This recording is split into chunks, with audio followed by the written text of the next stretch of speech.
முன்னொரு சமயம் மதுரையை மலையத்வஜ பாண்டிய மன்னன் ஆட்சி பண்ணி வந்துட்டு இருந்தாரு. அவர் தந்தையை போலவே மதுரையை ரொம்ப சீரும் சிறப்புமாக ஆட்சி பண்ணிட்டு இருந்தாரு. அவரோட ஆட்சி காலம் அப்படிங்கிறது மக்களுக்கு ரொம்ப சந்தோஷம் அளிக்கும் ஒரு பொற்காலமாகவே இருந்துச்சு. மலையத்வஜ பாண்டிய மன்னனுக்கு காஞ்சனமாலை அப்படின்னு சொல்லி ஒரு மனைவி இருந்தாங்க. காஞ்சனமாலை பேரழகியாக இருந்தாங்க. அவங்க ரொம்ப பாசமாகவும் அவங்க இருந்தாங்க. இப்படி மலையத்வஜ மன்னனும் காஞ்சனமாலையும் மதுரையை ஆட்சி பண்ணிட்டு வந்த சமயத்தில் அவங்களுக்கு ஒரே ஒரு கவலை தான் இருந்துச்சு.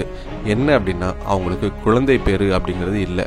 அப்போ என்ன பண்ணுறதுன்னு தெரியாமல் மலையத்வஜ மன்னனும் காஞ்சனமாலையும் ஏகப்பட்ட விரதங்கள் இருந்தாங்க. ஆனால் அந்த விரதங்கள் பலனளிக்கவே இல்லை. என்னென்னமோ பண்ணி பார்த்தாங்க, எதுவுமே அவங்களுக்கு கை கொடுக்கல. அப்போ கடைசியில் மலையத்வஜ மன்னன் என்ன யோசிச்சாரு அப்படின்னா, சரி நம்ம அஸ்வமேத யாகங்கள் 100 பண்ணோம் அப்படின்னா நமக்கு ஒரு வழி பிறக்கும் அப்படின்னு சொல்லிட்டு அவர் அஸ்வமேத யாகங்கள் பண்ண ஆரம்பித்தார்.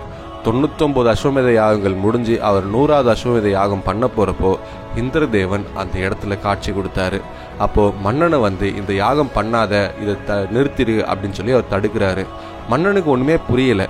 ஏன் இந்திரதேவன் இந்த 100வது அஸ்வமேத யாகம் பண்ணக்கூடாது அப்படின்னு சொல்லி தடுக்கிறாருன்னு தெரியாமல் அவர் இந்திரதேவனை பார்த்து பணிவை வணங்கிட்டு, எதனால் இந்திரதேவனே இந்த யாகத்தை பண்ணக்கூடாதுன்னு சொல்கிறீங்க அப்படின்னு சொல்லி கேட்குறாங்க.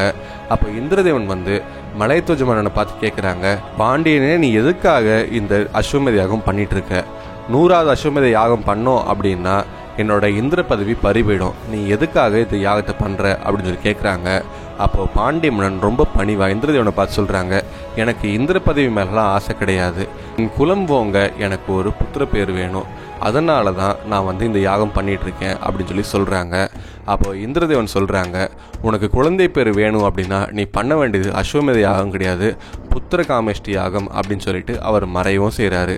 பாண்டிய மன்னனுக்கு ரொம்ப சந்தோஷமாகுது. இந்திரதேவனை மனசார அவர் வணங்கிட்டு அவர் அந்த யாகத்தை நிறுத்திட்டு அவர் புத்திர காமேஷ்டி யாகத்துக்கு ஏற்பாடு பண்ணுறாரு. உலகத்திலிருந்து சிறந்த வேதியர்களை அழைச்சி அவர் புத்திர காமேஷ்டி யாகத்தை வெகு சிறப்பாக அவர் பண்ணிட்டு இருக்காரு.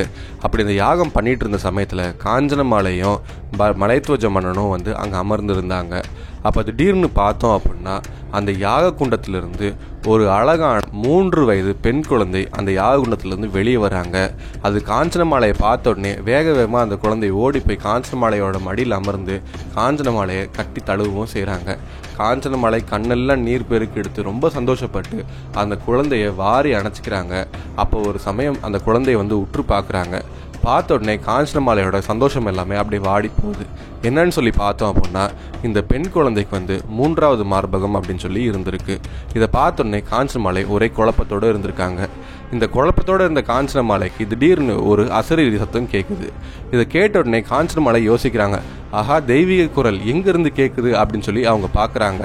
அப்போ அந்த யாக குண்டத்திலிருந்து ஒரு சத்தம் கேட்குது, காஞ்சனமாலையே கவலைப்படாத, தடாதகை தன்னோட பருவ வயது எட்டியதும் அவரோட திருமணத்துக்கான ஆடவரை பார்த்ததும் அவரோட 3வது மார்பகம் அப்படிங்கிறது மறைஞ்சிரும் அப்படின்னு சொல்லி அந்த அசரீரி சொல்லுது. இதை கேட்ட உடனே காஞ்சனமாலை ரொம்ப சந்தோஷப்படுறாங்க.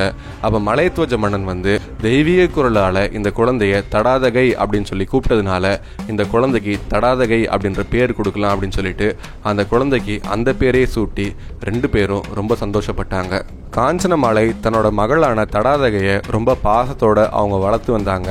தன்னோட குழந்தைக்கு அவங்க தங்க ஆபரணங்களும் பட்டு ஆடைகளும் அணிவிச்சு அவங்க ரொம்ப சந்தோஷப்பட்டிருந்தாங்க. தடாதகை ரொம்ப வேகமாக வளரவும் ஆரம்பித்தாங்க. தன்னோட குலம் காக்க வந்த இந்த தடாதகைக்கு நம்ம எல்லா வித்தைகளையும் கற்றுக் கொடுக்கணும் அப்படின்னு சொல்லி பாண்டி மன்னன் ரொம்ப ஆசைப்பட்டார். அதனால் தடாதகைக்கு அவங்க குதிரை ஏற்றம், யானை ஏற்றம், வில் பயிற்சி, வாள் பயிற்சி, சண்டை பயிற்சி அப்படின்னு சொல்லி எல்லாத்தையுமே அவர் கற்றுக் கொடுக்கவும் செஞ்சார். தடாதகை பார்க்கறதுக்கு ரொம்ப அழகாக இருந்தாங்க. எல்லாருமே இந்த தடாதகை தேவலோக பெண்ணாக இருக்குமோ, அம்பாளே இவங்களுக்கு மகளாக பிறந்திருக்காங்க அப்படின்னு சொல்லி நிறைய புகழ்ந்துட்டு இருந்தாங்க. தடாதகை எவ்வளோ அழகோடு இருக்காங்களோ அதோட அவங்க அதிக வீரத்தோடையும் வளர்ந்து வந்தாங்க. தடாதகைக்கு அழகான கண்கள் இருந்துச்சு. அந்த கண்கள் பார்க்கறதுக்கு மீன் போல இருந்ததுனால இவங்களுக்கு மீனாட்சி அப்படின்னு சொல்லி ஒரு பேரும் கொடுத்தாங்க. அப்போது மதுரையில் இருந்த சில வேதியர்கள் பேசிக்கிறாங்க, காஞ்சனமாலைக்கு தடாதகை கிடைச்சது சாதாரண விஷயம் கிடையாது.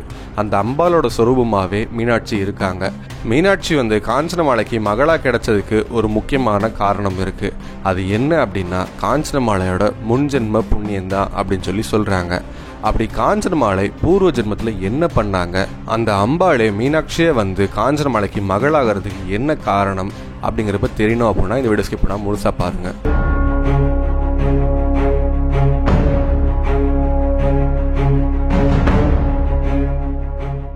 காஞ்சனமாலை தன்னோட முற்பிறவியில் அவங்க கந்தர்வலோகத்தில் கந்தர்வராஜனுக்கு மகளாக பிறந்திருந்தாங்க.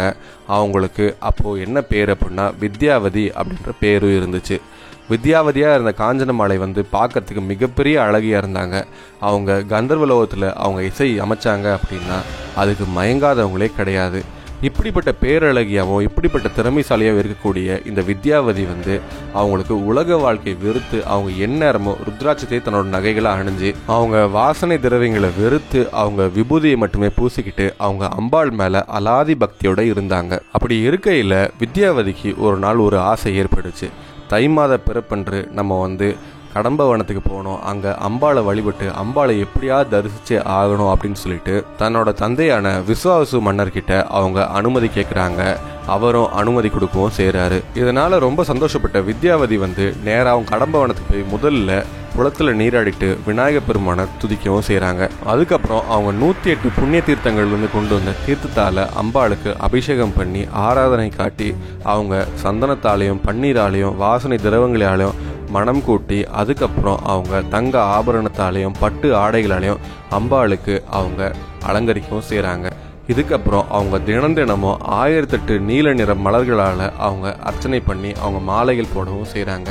இப்படி எல்லா விதமான விஷயங்களையும் பண்ணியும் அம்பாள் வித்யாவதிக்கு மனம் இறங்கவே இல்லை. இதை கண்டு வித்யாவதி கொஞ்சம் கூட மனம் தளரவே இல்லை. ஏன்னா எத்தனையோ முனிவர்களும் ரிஷிகளும் அந்த அம்பாளை காண முடியாமல் அவங்க கடுமையான தவங்களை மேற்கொண்டுட்டு இருக்காங்க.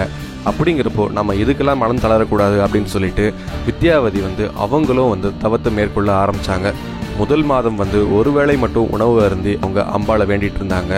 அடுத்த மாதம் இரவில் மட்டுமே அவங்க உணவு அருந்தி அவங்க வேண்டவும் செஞ்சாங்க. 3வது மாதத்திலிருந்து யாராவது தன்னை வற்புறுத்தினா மட்டுமே அவங்க உணவை உண்ணவும் செஞ்சாங்க. 4வது மாதத்தில் அவங்க கீரைகளையும் பழங்களையும் மட்டுமே உணவருந்தி அவங்க அம்பாளை வணங்கவும் செஞ்சாங்க.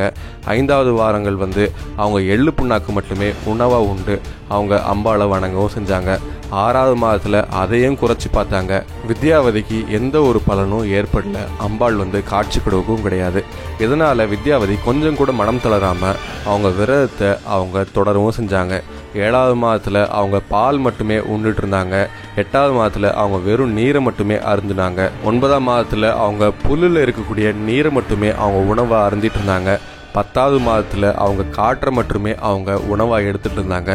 அதுக்கப்புறம் 11, 12வது மாதத்தில் அவங்க மூச்சை கூட விடாமல் அவங்க மூச்சடக்கி அவங்க விரதம் இருக்கவும் செஞ்சாங்க. இப்படி கடுமையான தவம் இருந்த வித்யாவதியை பார்த்து சிவபெருமான் மனசு இறங்குறாரு.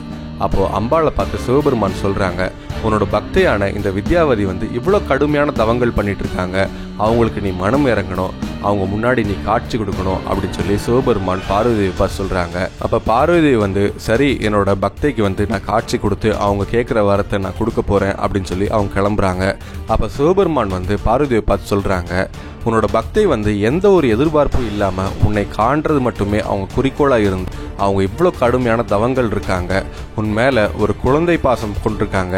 அப்படி இருக்கிறப்போ நீ அவங்க கண் முன்னாடி ஒரு குழந்தையை போல காட்சி கொடுத்தா நல்லா இருக்கும் அப்படின்னு சொல்லி சிவபெருமான் சொல்கிறாங்க. இதை கேட்ட அம்பாளும் அவங்க சரின்னு சொல்லிட்டு வித்யாவதி முன்னாடி ஒரு 3 வயது குழந்தை போல அவங்க காட்சி கொடுக்கவும் செய்கிறாங்க.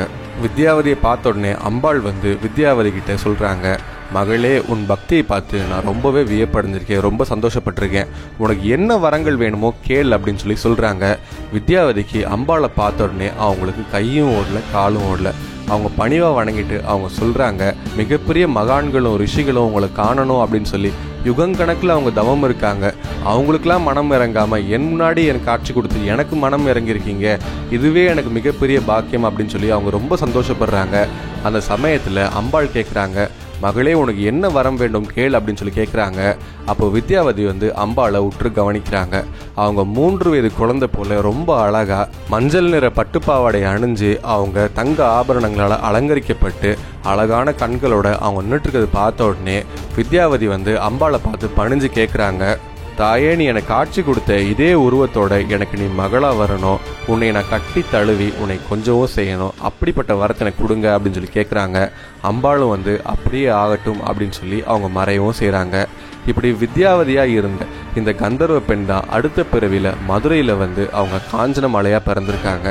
அதனால தான் அம்பாள் புத்திரகாமேஷ்டி யாகம் பண்ணுறப்போ அந்த அக்னிகுண்டத்திலிருந்து வித்யாவதிக்கு எப்படி காட்சி கொடுத்தாங்களோ அதே மாதிரி அவங்க ஒரு 3 வயது குழந்தையா காஞ்சன மாலைக்கு மகளாகவும் செய்கிறாங்க. நமக்கு ஒரு கேள்வி வரலாம், சிவபெருமான் ஏன் பார்வதி தேவி கிட்ட வித்யாவதி முன்னாடி நீங்க 3 வயது குழந்தையா போய் காட்சி கொடுங்க அப்படின்னு சொன்னாரு அப்படின்னு சொல்லி. ஏன்னா இந்த உலகத்தில் நடக்கக்கூடிய எல்லா நிகழ்வுகளையும் தீர்மானிக்கிறது அந்த சிவபெருமான தான் இருக்காரு. பார்வதி தேவி வித்யாவதி முன்னாடி 3 வயது குழந்தைய காட்சி கொடுத்தாங்க அப்படின்னா அவங்க இந்த வரத்தை தான் கேட்பாங்க அப்படிங்கிறது சிவபெருமானுக்கு நல்லாவே தெரியும். வித்யாவதி இந்த வரத்தை கேட்டாங்க அப்படின்னா அடுத்த பிறவில பார்வதி தேவி காஞ்சன மாலைக்கு மகளா வருவாங்க. ஆதி அந்தம் இல்லாம சிவபெருமான் தன்னோட சுந்தர உருவத்தை மக்களுக்கு காட்டணும் அப்படிங்கிறதுக்காக பார்வதி தேவியை மீனாட்சி அம்மனை அங்கே பிறக்க வச்சு தன்னோட கல்யாண வைபவத்தை மதுரையில் காட்டணும் அப்படிங்கிற திருவிழாவில் நடத்துறதுக்காக தான் சிவபெருமான் பார்வதி தேவிட்ட நீ 3 வயது குழந்தையா போய் காட்சி கொடு அப்படின்னு சொன்னாங்க. இப்படி பார்வதி தேவி மதுரையில் மீனாட்சி அம்மனா பிறக்கிற சம்பவமே சிவபெருமான் மதுரையில் நடத்திய 4வது திருவிளையாடல் அப்படின்னே சொல்லலாம். இப்படி பார்வதி தேவி மீனாட்சி அம்மனா பிறந்துட்டாங்க. இந்த மீனாட்சி அம்மனை சிவபெருமான் எப்படி சுந்தரமூர்த்தியா திருமணம் பண்ணுவாரு அப்படிங்கிறப்ப தெரியணும் அப்படின்னா அடுத்த ஒரு எபிசோட கன்யூஸா பாருங்க.